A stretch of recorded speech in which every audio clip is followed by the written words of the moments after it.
Hey, shalom, shalom from your Dutch Uncle John, here to tell you what you need to know about Noah. This is Genesis chapter 6, 7, 8. Okay, but before we get into there, let's talk about who Noah is and where he fits into the picture. We know the first guy was Adam, all right, that God created man in his own image. Adam, by the way, he formed Adam from the Adamah. Adamah is the Hebrew word for ground, the dirt. So Adam comes from Adamah, very clever.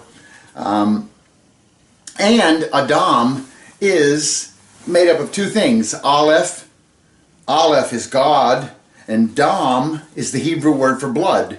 You put blood and God together, man, beautiful. Now, moving on, remember Adam had Cain and Abel. Cain kills Abel, so they need another son, and this is Genesis 4:25. Adam had relations with his wife again, and she gave birth to a son. She named him Seth, for she said, God has appointed me another offspring in place of Abel, for Cain killed him.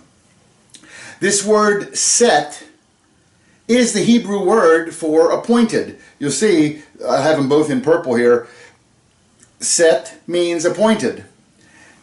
Every name in Hebrew has a meaning. The Bible takes on a whole deeper understanding if you know basic Hebrew and just what some of the names mean. They help further the story.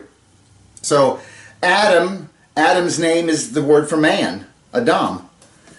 Seth, his son, his name means appointed. Okay? His son, and you'll see I have the ages at which they had their sons. Okay? Adam was 130 when he had Seth. Seth is 105 when he has Enosh. Enosh is the Hebrew word meaning man. Again, mortal. All right? When Enosh was 90, he had Kenan. Kenan is one that I've heard people say it means sorrow, but I've never found a Jewish person who confirmed that. I have found the word Kenan can mean a spear. All right? So it might mean sorrow, it might mean spear. I'm not a Hebrew scholar, but those are your options. His son was Mahalalel. There's a mouthful. Mahalalel. It ends in El. Anytime you hear a word ending in El is Elohim. That's God. And Mahalalel, this is Mahalal, to praise. Okay, this is where we get hallelujah, hallel, you hear it, hallelujah, that's the praise God, or praise Yah, hallelujah. So Mahalalel is the praised God. And when he was 70 years old, he had a son, Yared, we say Jared, okay. Yared means to descend or to come down, okay. We get the word, the river Jordan, is the same letters, the Yud, the Resh, and the Jordan. You hear the Dalet in there. Jordan flows down. Yared comes down. Okay, Hebrew's words are connected like this. His son was Enoch. Enoch was the seventh in line. Enoch never died. He and God just went for a walk, and I think they were closer to God's house, and he took him home. Now, Enoch, and by the way, Enoch is number 7 in the line. 7 is a special number for God, and something very special happened to Enoch. He got raptured. That's what he got. He got raptured. It's the first rapture in the Bible. His son is Methuselah, which we all know Methuselah. He's the one who lived the longest, 969 years in the Bible. Methuselah's name is made up of two words, Met. Met means death. I know this. I have a Jewish friend, and I have a nephew named Matthew, and my Jewish friend would never call him Matt. Matt means death. I will not call him this. I call him Max. But it's Met is death. And it's not Matt, it's Met, M-E-T. So Met is death, Salah is shall bring, So Methuselah is his death shall bring. Why would you name your child this? Beyond me? No, it's not beyond me. Actually, it all fits perfectly with the picture. When God and Enoch went for their walk, and they walked for 300 years, what are they talking about? And God is telling Enoch, you know, the world has turned bad, and I'm going to destroy the planet. But don't worry, Enoch, it's not going to affect you. In fact, come to my house. And he and Enoch was spared. Not only that, his son was also spared. His life was not cut short because of this destruction of the planet that God is telling Enoch about. He's going to flood the planet, but don't worry, your son will have a good long life. He did, the longest life of anybody, 969. But you will call him Methuselah, his death shall bring. And as we will see later in this talk, we all know Methuselah's death is what triggered the flood. You'll see that in this coming up. Methuselah, his son is Lamech. Lamech means, we get the word lament. You know, you're despairing, you're lamenting. That's Lamech's name. And by the way, Enoch's name means teaching. Okay? And then Lamech, it says, and Lamech, he had a son, and he called his name Noah. This is the first mention of Noah's name. You'll see I put a little one there. And his name is not Noah with an H, like a, it's Noah. It's that, you know, you drank a glass of milk and it's in your throat. No. It's a chet in Hebrew. Okay, so, and he called his name Noah, saying, this same shall comfort us concerning our work and toil of our hands because of the ground which the Lord hath cursed. So Noah's name means comfort or rest. It's the Hebrew word for rest. Okay? And Lamech lived after he begat Noah. There's the second mention of Noah's name. He lived 595 years, and he begat sons and daughters. And all the days of Lamech were 777 years, and he died. And Noah was, third mention, was 500 years old, and Noah, fourth mention of Noah, begat Shem, Ham, and Japheth. Okay, so, you know, if you look at, as you're reading the Bible, you come to the begats. The begats are always so-and-so begat so-and-so, and at this age they begat so-and-so, and it can get quite tiresome and tedious reading all these begats, and a lot of times we just skip over them. Okay? You'll be surprised what God has hidden in the begats.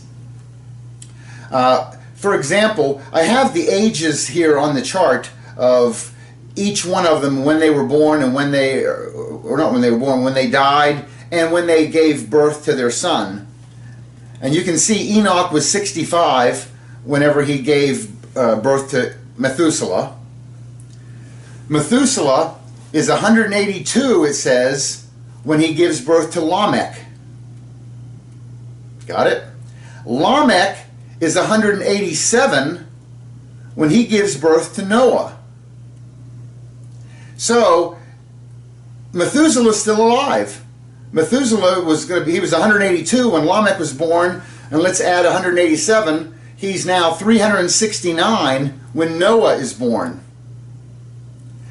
And it says in Noah's 500th year, well, when Noah's 500, Methuselah is going to be 500 more. Methuselah is now 869.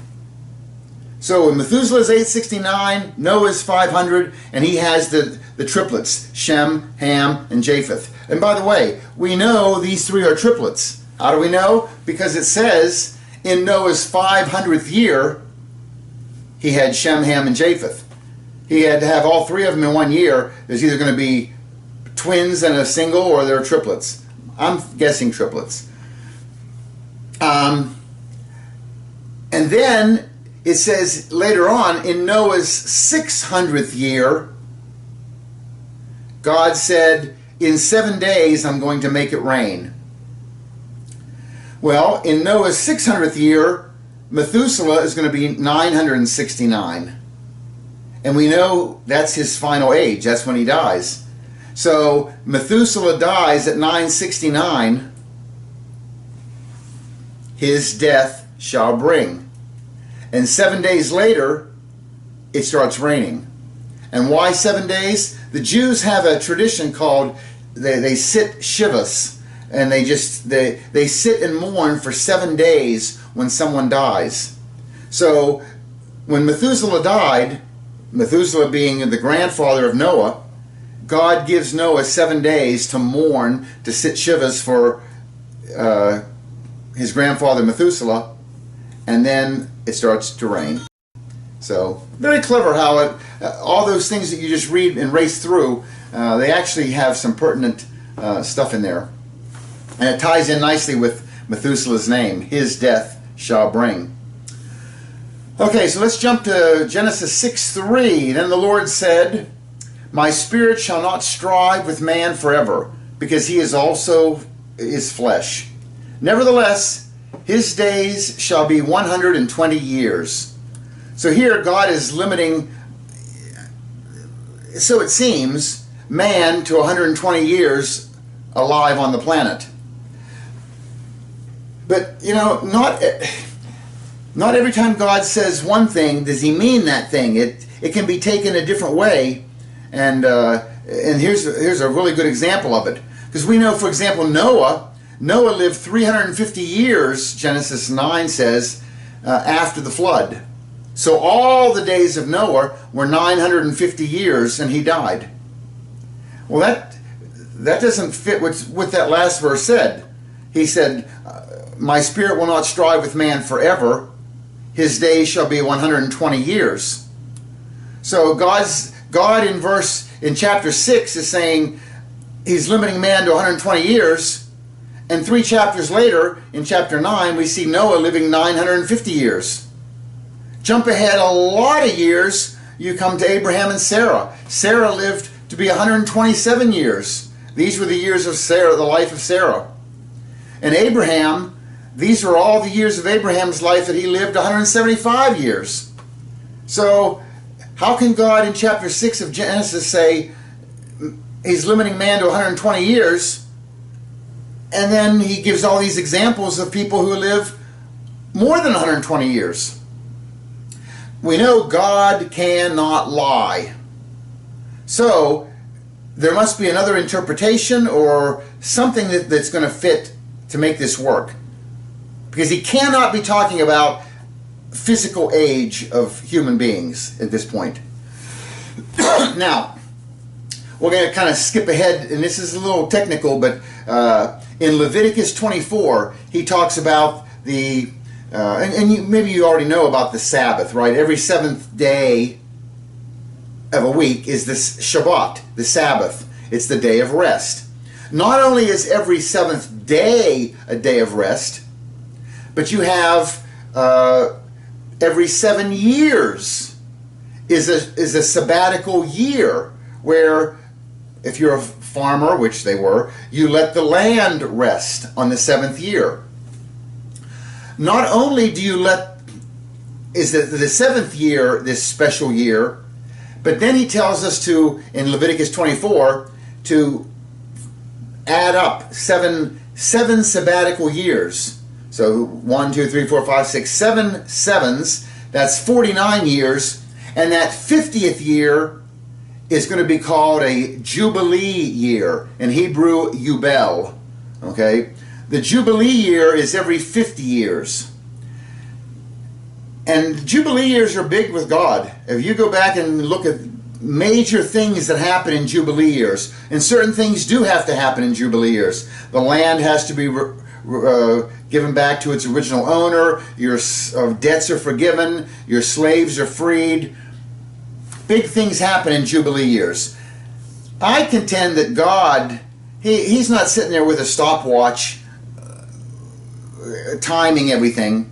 I think God doesn't look at minutes and seconds. He's dealing in Jubilee years.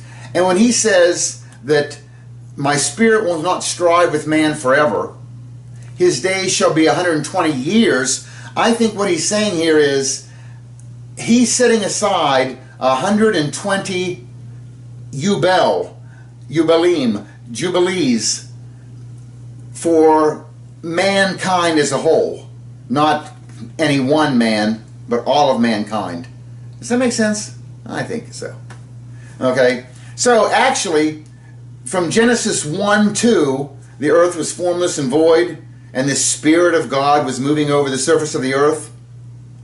From there, because there's the Spirit, he says, my spirit will not strive with man forever. From there, up through 2 Thessalonians 2:7, which says, for the mystery of lawlessness is already at work. Only he who now restrains, that's the Holy Spirit, will do so until he is taken out of the way. The Holy Spirit is going to be removed from the planet. God's Spirit is not going to strive with man forever. He's taken the Spirit back. From the time of Genesis 1:2, when the Spirit is hovering over the waters, until the Spirit, he who restrains, is removed, between those two periods is 120 years. 120 Jubilee years. And what's a Jubilee year? 50 years times 120 comes out to be 6,000. And you know what? If you go from Adam to Jesus, you can add up their ages. From Adam to Jesus is about 4,000 years. From Jesus to today is 2,000 years. And we know then there's going to be a rapture and a second coming. Jesus will rule and reign on the planet for 1,000 years. There's your 7,000 years. So it's going to be 6,000 years, or 120 jubilees, that God's Spirit will reside with man, all right? Strive with man. And then after that, we're getting into the end of days.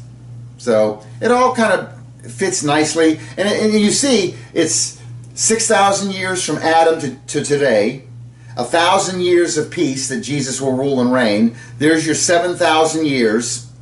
God says that to God, a day is like 1,000 years, 1,000 years is like a day. So you have 7,000 years, that's 7 days.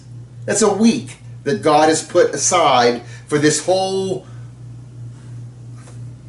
man endeavor, we'll call it. Okay? And then, after the 7,000 years, then eternity begins. That's the 8th day, or the 8,000 years. And 8 always represents new beginnings. We see that, I mean, look at the ark. There's going to be 8 people on the ark. It's a new beginning. Okay? Moses, by the way, Deuteronomy 34 shows Moses, and although Moses was 120 years old when he died, his eyes were not dim and nor his vigor abated. So Moses is the one who is most like Yeshua, most like the Messiah is going to be. Moses lived 120 years, I think, to the day. He died on his birthday, 120. So he fit the mold, literally, exactly what God says. Okay. Now these 1,000-year periods, these 7 days or 7,000 years, it's kind of cool that they fit in with Genesis 1:1. In Genesis 1:1, you have the 7 words: Bereshit, in beginning; bara, created; Elohim was God. You can watch the first video of this in the beginning, and then it'll explain this a little bit more in detail. But he has put each of the 7 words in Genesis 1:1 corresponds to a 1,000-year period. For example, that Bereshit, the first word of the Bible, Bereshit, in beginning, that's the first 1,000 years. It represents the first 1,000 years, and it's called the beginning. The second word is bara. Bara means to fatten or fill or create. We're not sure exactly what it means because God is the only one who baras. in the Bible, and so we don't really know what it means, but whatever it is, he's doing it. But in the second 1,000 years, because bara is the second word in the Genesis 1:1, the second word, bara, is the earth got flooded out, and then God has to fill it or fatten it again. The third word of the Bible is Elohim. Elohim is God, and God makes covenants with mankind and chooses a people. The third word of the Bible, and that happened during the third 1,000 years of history. The fourth word of the Bible, of Genesis 1:1, is that Aleph Tav, et. Aleph Tav is, Aleph is God, Tav is the cross. Aleph Tav is Jesus, is Yeshua. He's God on the cross. Look where it sits. It sits at the right hand of God. It's ancient pictures. Aleph, God. Tav, cross. Okay? And it sits right in the middle. Well, that's Jesus, Yeshua. And notice he shows up at the end of the fourth 1,000 years. And he shows up in the fourth word of the Genesis 1:1. The fifth word is Hashemayim, the heavens. The heavens, where is Yeshua during the 5,000 years? After he's crucified, buried, and resurrected, he's back up to heaven, and he's there for the 5,000 years. The sixth word of the Bible is Va'et. You have et once again. We said et was Yeshua, Aleph Tav, et. And sure enough, Yeshua will be coming back. His second coming will be at the end of the 6,000 years. And the last word is Haaretz. Haaretz, the earth. You know, that's the 7,000 years when Yeshua rules and reigns, peace on earth, goodwill toward men. So God has hidden the entire history of his 7,000-year history in Genesis 1:1, which is kind of clever. No, actually, it's very clever. Okay.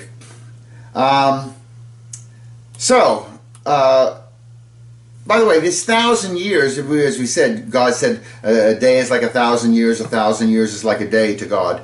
The word Adam, if you write it vertically, the Aleph, it's Aleph, Dalet, Mem. The Aleph represents Adam, the first man. And Adam, we know, lived 930 years. The Dalet would represent David. David lived 70 years. And the final Mem stands for Mashiach. And Mashiach is going to rule and reign for 1,000 years. And we know Mashiach, he is the second Adam. Adam is the first Adam, and Yeshua is the last Adam. Not second Adam, the last Adam. And Yeshua is also the son of David. So these two, their ages kind of mold together cleverly to show you the 1,000-year period there. Okay, Genesis 6:4. Let's get back to Noah. Have we even been at Noah yet? Yeah, we have. Okay. So, 6:4, it talks about the Nephilim were on the earth in those days, and also afterward when the sons of God came to the daughters of men, and they bore children to them. Those were the mighty men who were of old, men of renown. Let me tell you, I don't know anything about the Nephilim. I know people want to know about them. Who are these giants? Are they around today? This topic has always just kind of left me cold, so we're not going to have anything to say about it. We're going on to verse 5. Genesis 6:5. Then the Lord saw that the wickedness of man was great on the earth, and that every intent of his thoughts of his heart was only evil continually. This is interesting that God saw the wickedness of man. You know the last time God saw something in the Bible? It was back in Genesis 1. God saw that it was good. Day 3, God saw that it was good. Day 4, he saw that it was good. Day 3, he actually saw it was good twice. Day 5, he saw it was good. Day 6, he saw it was good. And on day 6, he saw it was very good. That's the last thing we hear of God seeing, the last thing that God saw. And now, after Creator Week, all these years go by, and now God is seeing something else. God saw that the wickedness of man was great on the earth. It's just interesting that he's not seeing things every day. The two things we saw, I think, was very good, and the next time he saw something, it was evil continuously. Genesis 6:6, and the Lord was sorry that he had made man on earth, and he was grieved in his heart. The Lord said, I will blot out man whom I have created from the face of the land, from man to animals to creeping things and to the birds of the sky, for I am sorry that I have made them. Verse 8, and Noah found favor in the eyes of the Lord. You know, remember, God is two major things. He is justice. You see it with the burning bush. There's fire coming down and it's burning this bush. Justice. He has to punish. But the other side of God is mercy. He doesn't want to punish. If you remember the burning bush, it was not consumed. God wants to live inside of us. He's a raging fire who would destroy us, but he doesn't have to. There's the judgment and the mercy, the two sides of him. And these two verses, in verses 7 and 8, you see it. Verse 7, the Lord said, I will blot out man whom I have created from the face of the land. I mean, this is from the creeping things and the animals and the birds, and oh no, we're all going to die. And then verse 8, and Noah found favor in the eyes of the Lord. So it's you see the judgment, and then it swoops in with the mercy, and he does spare somebody. Okay, and I was pointing out earlier about, you know, this is the first time Noah's name is mentioned, or the second time. This is the fifth time Noah's name is mentioned, and Noah found favor in the eyes of the Lord. I don't know if you remember, you know, every Hebrew letter, every Hebrew number has a meaning. And five represents, in the Hebrew alphabet, the fifth letter is hey, hey, hey. It's, how do you define hey? It's God's, his blessing, no, his essence, no, his breath, no, it's whatever you see a hey, look out. Blessings are coming. Something is going to be revealed. That's the letter hey. And here you have Noah's name, the fifth mention of it, and Noah finds favor. Hey, a blessing, his grace. It's coming there in the fifth mention of his name. Okay? So we've talked about the hey being all this. By the way, not only is Noah's name, the fifth mention of Noah's name, he finds favor. If you go to the book of Ruth 2:2, and Ruth the Moabitess said to Naomi, her mother-in-law, please let me go to the field and glean among the ears of grain after one in whose sight I may find favor. And she said to her, go, my daughter. That's the fifth mention of Ruth's name in the Bible, and Ruth finds favor. If you go to 1 Samuel 16:22, Saul said to Jesse, saying, let David now stand before me, for he has found favor in my sight. That is the fifth mention of David's name. This doesn't seem like a coincidence. This is a God incidence. Okay? On the fifth mention of these names, in Esther 2:15, here this verse has Esther's name mentioned twice. Now, when the turn of Esther, the daughter of Abihail, the uncle of Mordecai, who had taken her as his daughter, came to the king, that's the fourth mention. She did not request anything except that Hegai, the king's eunuch who was in charge of the women, advised. And Esther, fifth mention, found favor in the eyes of all who saw her. Fifth mention, finds favor. And the last one, and this is the last one, this is interesting, that there's only 5 in the Bible that this happens to. 5 people whose fifth mention invokes favor upon them, finding favor. Daniel 1:9, and God granted Daniel, fifth mention, favor and compassion in the sight of the commander of the officials. It's just kind of clever how he works that in there. Now, the word Noah is spelled Nun Chet, because it's Noach. Okay, and I know I'm pronouncing it with a soft H because that's just how I was raised. All right. The word Noah, Nun Chet. If I write the word backwards, I get the letters Chet, Nun.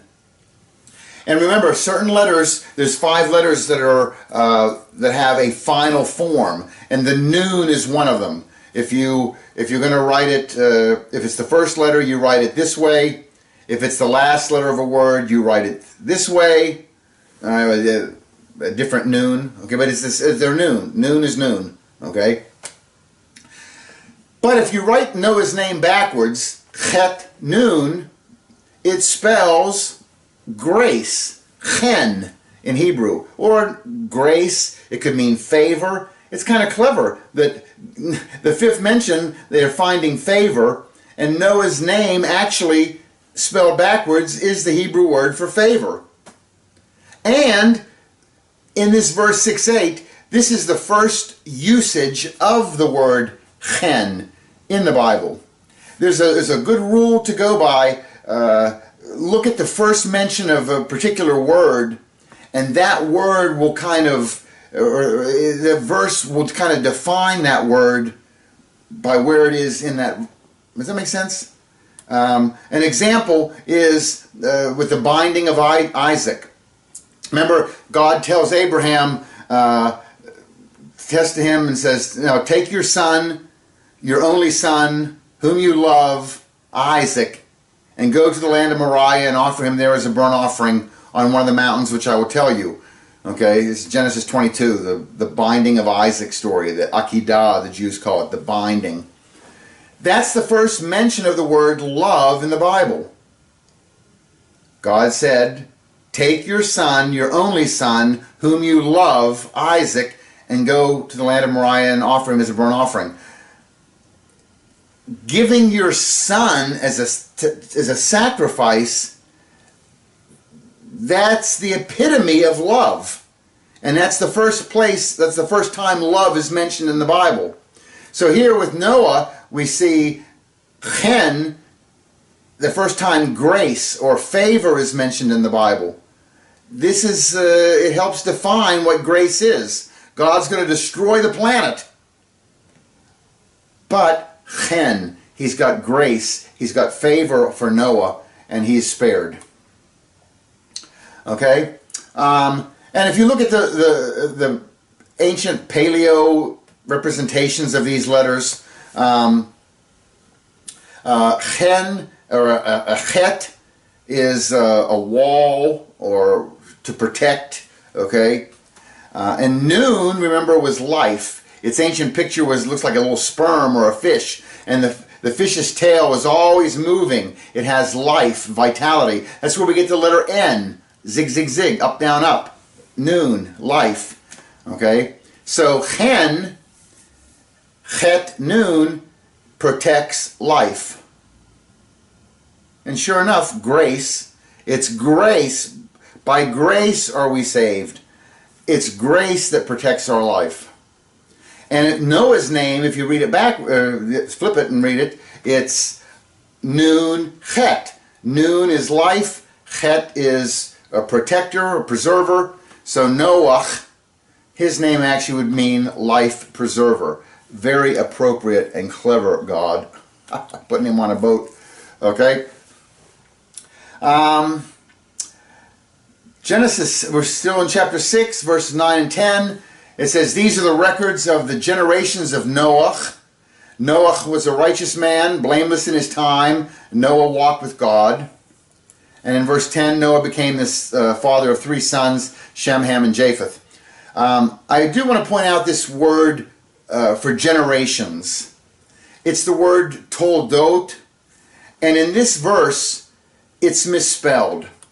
If you go back to Genesis 2:4, way at the beginning. It says, these are the generations of the heavens and the earth when they were created in the day that Yahweh God made the earth and the heavens. So here the word generations, you can see it. It's a tav, a vav, lamed, dalet, vav, tav. It's got two vavs in it. The second letter and the next to the last letter. Vav, vav. But here in Genesis 6, 9, and 10, when it says these are the generations of Noah, the word toldot, the word generations, is missing a vav. The last vav is missing. That's interesting. That first time we saw this word toldot, this was before the fall of man. Remember what a vav stands for. Vav is a nail, and vav is an upright man.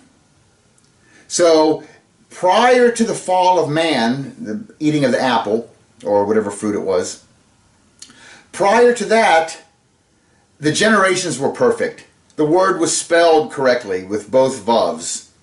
Then you have the fall of man, and now the word toldot is misspelled. There's a second vav is missing, and it's missing an upright man. We're missing somebody who will come and save and you know we're looking for the Messiah here. That's that second vav. Okay, it's nice to know. In you come to was it in Ruth. By the time you get to Ruth, whenever Boaz and Ruth, they have Obed. Obed has Jesse. Jesse has David. David is he's got a covenant. Someone's going to sit on your throne of David forever. Okay. Yeshua is going to be the son of David. Now the messianic line has been established. So in Ruth chapter 4, it says, now these are the generations of Perez. Perez was born Hezron, Hezron Ram, Ram Aminadab, Aminadab Nahshon, Nahshon Salmon, Salmon Boaz, Boaz Obed, Obed Jesse, Jesse David. The messianic line has now been established, and here they're spelling there. He, God, is spelling the word generations again with two vavs because the messianic line has been established. The Messiah, he's coming. Okay? So that's very nice. Okay? Okay, verse 11. Now the earth was corrupt in the sight of God, and the earth was filled with violence. And God looked on the earth, and behold, it was corrupt. For all flesh had corrupted their way upon the earth. Then God said to Noah, the end of all flesh has come before me, for the earth is filled with violence because of them. And behold, I am about to destroy them with the earth. Again, it's, look out, look out. It's God's judgment. And then verse 14, make for yourself an ark of gopher wood. And you shall make the ark with rooms, and you shall cover it inside and out with pitch. There's the mercy.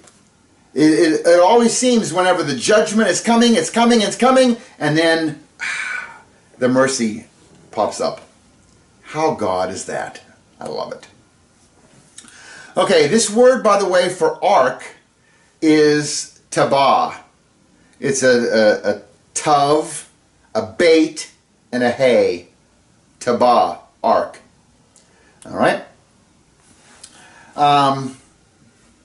So you get the idea again of his judgment and his mercy. Okay. This word tabah, by the way, appears 22 times within 21 Noah verses. And then it appears once elsewhere. Any idea where the other place? Because 22 times it talks about, or 21 times it talks about Tabah as Noah's boat, his ark. And there's one other time this word Tabah shows up in the Bible. It's in Exodus 2:3. Remember whenever Moses is born and all the babies were supposed to be thrown into the Nile, and Moses' mother, she could no longer hide him. She took for him a tabah of bulrushes, and daubed it with slime and with pitch, and put the child therein, and she laid it in the reeds by the river's brink. So there's the other salvation boat. Tabah is the one that's saved Moses. Okay, it's kind of interesting that this word Tabah shows up 22 times. Okay, meaning the ark. And this is different. Okay, we'll talk about that in a minute. The word favor in Hebrew is tovah, which gematria adds up to 22 for the word favor.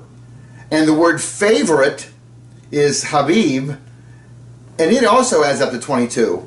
It's just interesting that ark shows up 22 times and that these words favor and favorite add up to 22. There may be some correlation because obviously Noah and his family are being favored here and given an ark. The other word that we in English use ark, we talk about the Ark of the Covenant, where they had the mercy seat and they had the three things in it: the testimony, the tablets of Moses, and it had the bowl of manna and the Aaron's rod that budded. That was the ark that they carried around and was in the tabernacle. That word is not Tabah. We're using the word ark for both of these, Noah's and for Moses, but it's its own word. It's the word Aron. I could be pronouncing it wrong, I don't know, but Aron is the Ark of the Covenant. Okay, it's also, the word Aron is also the word for coffin. Genesis, the last verse in Genesis. So Joseph died being 110 years old, and they embalmed him, and he was put in an Aron in Egypt. He was put in a coffin in Egypt. That's how the book of Genesis ends. It's kind of interesting how the Bible, the first verse, in the beginning, God creates the heavens and the earth. I mean, it starts with a bang. It's just huge, God. And by the end of and Joseph died and he was put in a coffin in Egypt. I mean, man really went down from Genesis 1:1 to the end of that book. Okay, now let's look at the word Tabah. It's these three letters. It's the Tav. The Tav, remember, is the last letter of the Hebrew alphabet. It's if you make your mark, I make my mark. We now have made a covenant. We've made a contract, a deal. Okay, you straighten that up, you get the letter T. It's also the letters that form the cross. The cross being the ultimate covenant between God and mankind. Right? I will come and shed my blood and be a sacrifice for you. You will get, you believe it, you get eternal life. There's the covenant. Okay? A bait is a house or a tent. And the hay is, hey, revelation, grace. Something's going to be revealed. So if you look at the three letters in the word ark, Tabah, it's the covenant house revealed. And let me tell you, if you're Noah, that is your covenant house. That's what's going to give you life, this house. Okay? All right, verse 13.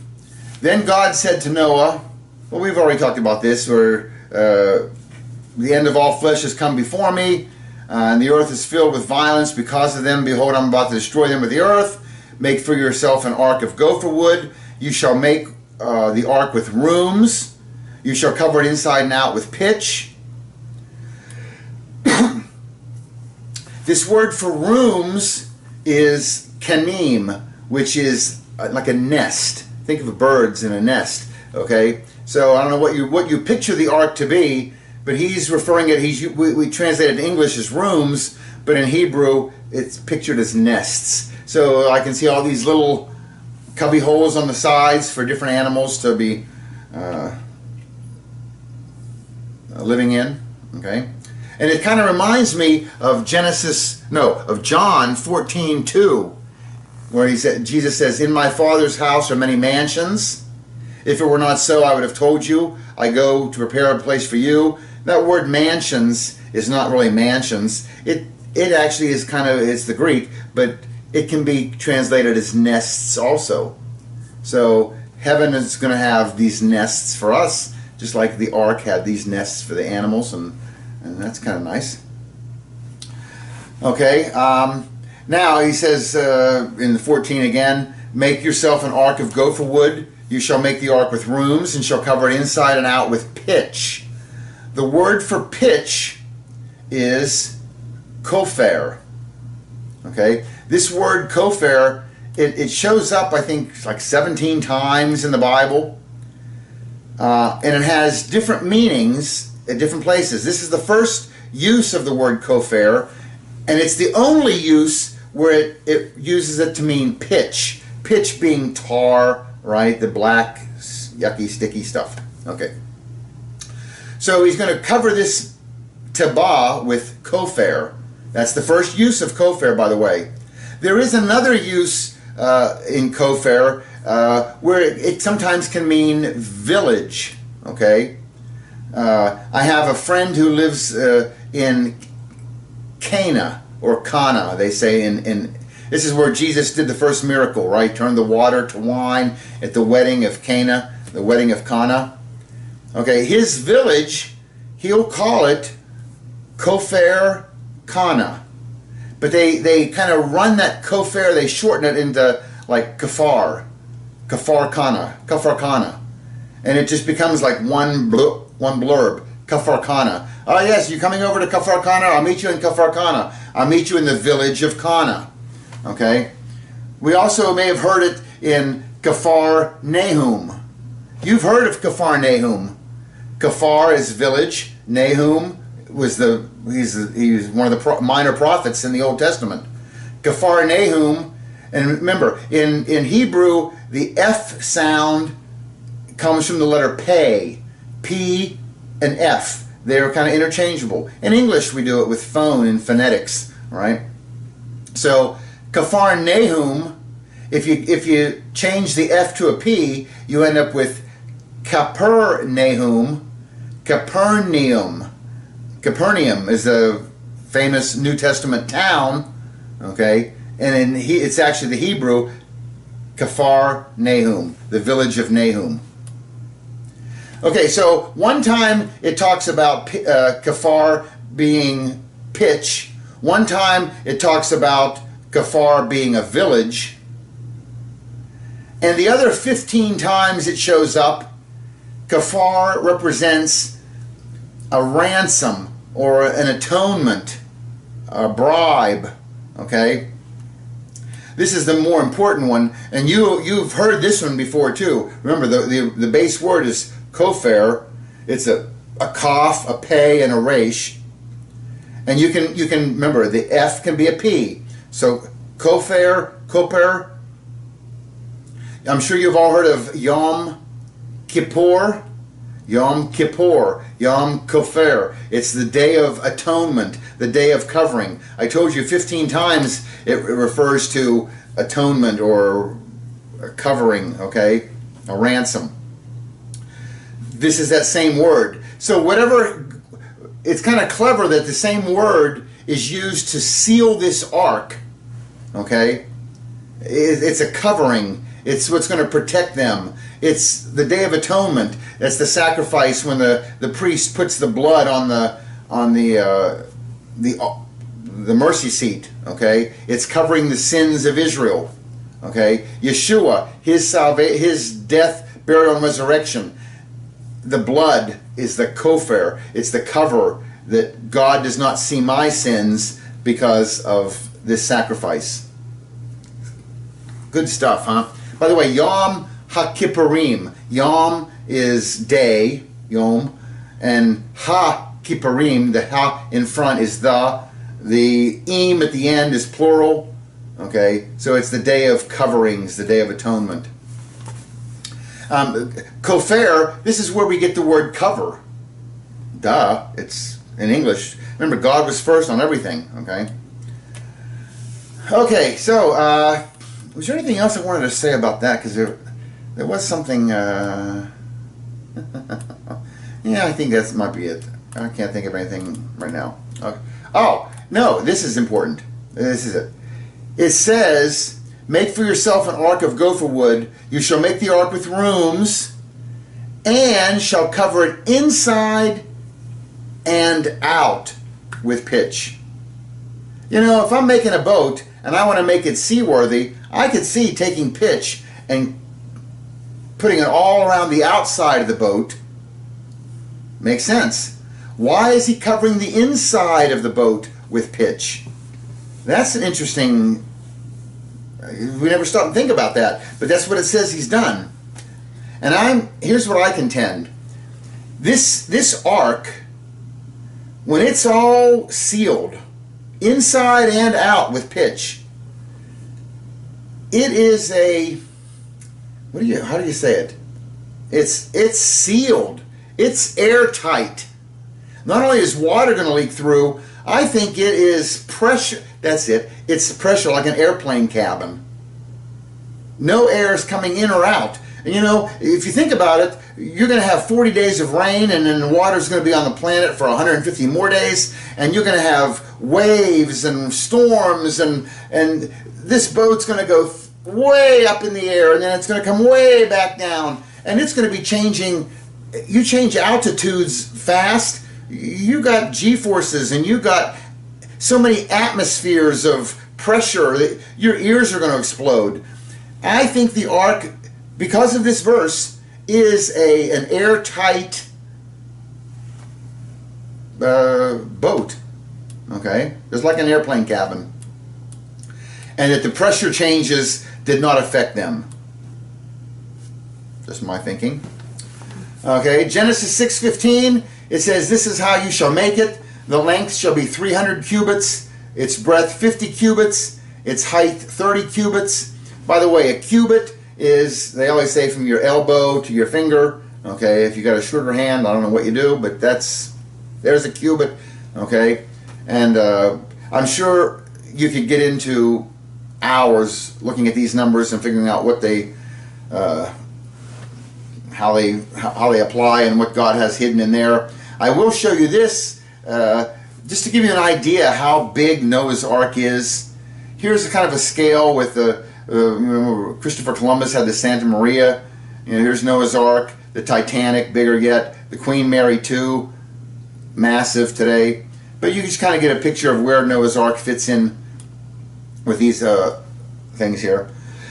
It says, you shall, verse 16 of Genesis 6, you shall make a window for the ark and finish it to a cubit from the top. So they're putting one window at the top of this thing, and set the door of the ark in the side of it, and you shall make it with lower, second, and third decks. Wow, there's a whole bunch of stuff there. We've got a window on the roof, we've got a door on the side, and we have 3 decks, we've learned. Okay, well, let's start with the window on the roof. Why, you're not going to be able to open the door on the side. Why is there a window on the roof?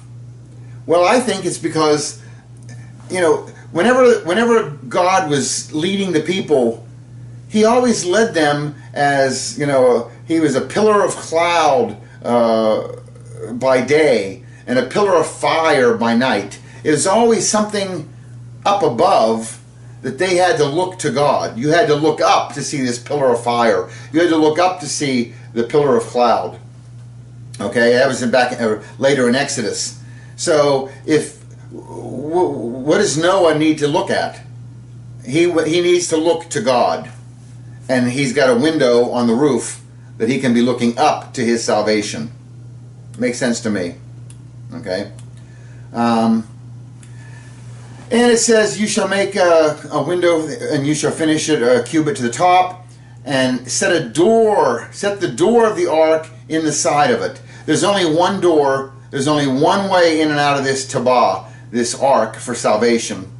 And this I think corresponds nicely with John 10:9, where Jesus said, I am the door. If anyone enters through me, he will be saved and will go in and out and find pasture. Jesus, there's one way to God, and that's through Jesus, the door. There's one way of salvation for Noah, and that's one door into the ark. There's a parallel here. Yeshua, ark, one is a type of the other. Okay? And it says, you set the door of the ark in the side of it, and you shall make it with lower, second, and third decks. So, okay, why are there 3 decks on the ark? What is this representing? Now, this could be a couple of different things, so I'm not stuck necessarily on any one of them. But I know 1 Thessalonians 5:23 talks about, here, we know God, okay, may God, I'll just read the verse. May God himself, the God of peace, sanctify you through and through. May your whole spirit and soul and body be kept blameless at the coming of our Lord Jesus Christ. So you've got these 3 levels. You have spirit, man, we are body, soul, and spirit. And maybe the 3 levels of the ark are going to correspond to that our body's being saved, our soul is being saved, and our spirit is being saved. That could be one option for this. Okay, remember, we know that we have the physical body. Where you find this back in Genesis, where it says God said, "Let us make man in our image, according to our likeness, to our own image, according to our likeness." Okay. That image and likeness. Image was Betselmenu. Betselmenu is, root word is tsal, shadow. It's the spiritual side that were made. The heavens, the spiritual side. And then according to our likeness, Kidmatenu, Kiddam Matenu. You hear Dam in there. Dam is blood. We talked about that at the first 2 minutes of this talk. Dam, that's the physical side. That's the earth. God made the heavens and the earth, the spiritual and the physical. Okay, so we have these different levels: spiritual, okay, spirit, soul, body. All right. We also could look at it as why are there 3 levels on the ark? Well, remember, the ark is the salvation, right? And salvation actually comes in 3 different tenses. When you trust in the blood of Yeshua as your atonement, as your sacrifice to cover your sin, you are then saved from the penalty of sin. That's a past thing. You have sinned in the past. Trust in Jesus' blood. You are saved from the penalty of sin. You are also being saved from the power of sin. And in the future, we will be saved from the presence of sin. So this Jesus' blood, Yeshua's blood, it's doing 3 different salvations here. Past sin, we should be punished for. No, we're saved from that. And because now we're alive and living and we know the truth and the hope, we're now saved from the power of sin affecting us. And in the future, when we're going to be in heaven with Jesus ruling and reigning, we will be saved from the presence of sin. There'll be no sin. Won't that be nice? Okay. So, Genesis 6:17. Behold, even I am bringing the flood of water upon the earth to destroy all flesh, in which is the breath of life from under heaven. Everything that is on earth shall perish. There it is again. Oh my goodness. It's all judgment, judgment. Could you guess what the next verse is going to be? Verse 18. But I will establish my covenant with you, and you shall enter the ark, you and your sons and your wife and your sons' wives with you. Again, there's this, you get this judgment coming, but the next verse is always a mercy that, okay. All right, now let's, this is Genesis 6:19 through 22. And of every living thing, of all flesh, okay, this is, I don't think I want to read the King James Version on this one. I think, let's look at the Irish Rover, the IRV. Now God seen some sinning, and it caused him pain. And he said, stand back, I'm gonna make it rain. He said, hey, brother Noah, I tell you what you do. You build me a floating zoo. And take some of them green alligators and long-necked geese, some humpty-back camels and some chimpanzees, some cats and rats and elephants, as sure as you're born. But don't you forget my unicorn. This is the IRV, the Irish Rover version. But what these verses are saying is this. You're going to take 2 of every kind into the ark to keep them alive with you. And they will be male and they will be female. Okay? Of the birds, of the animals, of the creeping things, that's what he's saying. You bring 2 of everything into the ark. Okay? And Noah did according to all that God had commanded him. And so he did. All right. There's something else about... Okay, just that he's taken 2 of everything, but you'll see that changes in a bit too. There's something else. Let's go to Genesis chapter 7. Okay. Then the Lord said to Noah, come, you and all your house into the ark, for you alone I have seen to be righteous before me in this time. Notice God says, come, you and all your house into the ark. You know what that tells me? God was in the ark. He didn't tell Noah and his family, hey, y'all, get into that ark. Go, go. No, he said, come, which means he's in there inviting them in. We see this in Matthew 11:28. Jesus says, come to me, all who are weary and heavy laden, and I will give you rest. This is a nice picture, this invitation to come. Okay. In verse 7-2, you shall take with you every clean animal by 7s, a male and his female, and of the animals that are not clean, 2, a male and his female. So yes, they are coming in pairs, kind of. If it's an unclean animal, they're coming in pairs. Unclean being ceremonially unclean, what you can eat, what you can't eat. There's rules for that. It's going to come later in the book of Leviticus, and he'll explain what is clean and what is not clean. It's kind of interesting that here, back in Genesis, he's telling Noah, if it's a clean animal, bring 7 of them. If it's not a clean animal, bring 2 of them. How does Noah know what is clean and not clean? The instructions for clean and unclean animals doesn't come until later, Leviticus. But somehow Noah knew what God meant by bringing the clean animals by 7s and bringing the unclean by 2s. Okay. Also, the birds of the sky bring by 7s, male and female, to keep offspring alive on the face of all the earth. So, he wants all the animals have to come in pairs, except the clean animals, they come in 7s, not in pairs.